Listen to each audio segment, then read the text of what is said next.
All right, my people. Atiku, he don't call a war press conference. This time around, after the Supreme Court, they don't run him straight. He don't call a war prophet.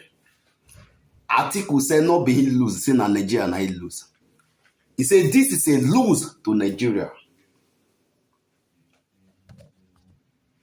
According to Atiku, he said Supreme Court, they don't normalize identity theft.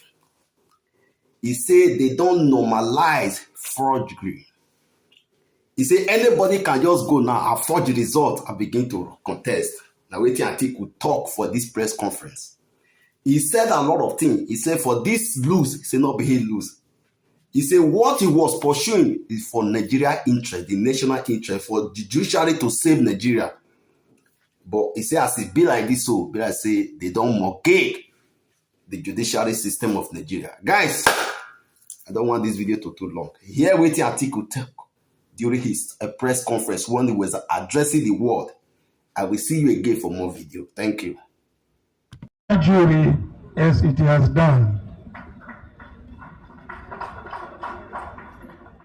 If the Supreme Court, the highest court in the land, implies by its judgment that crime is good and should be rewarded, then Nigeria has lost, and the country is doomed irrespective of who occupies the presidential seat.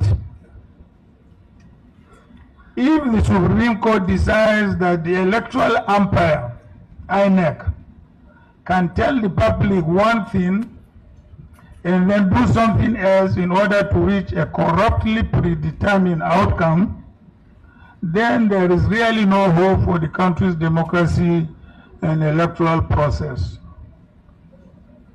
Obviously, the consequences of those decisions for the country will not end at the expiration of the current government. They will last for decades. I am absolutely sure that history will vindicate me.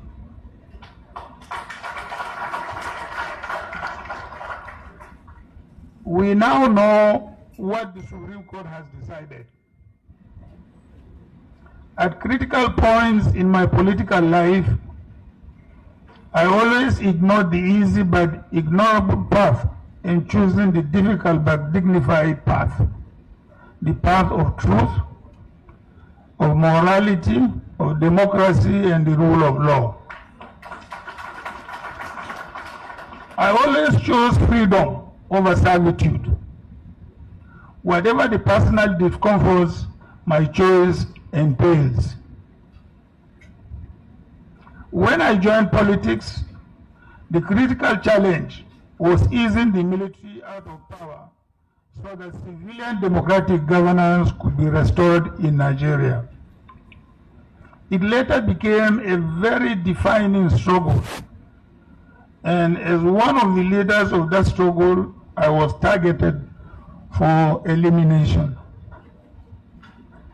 In one incident,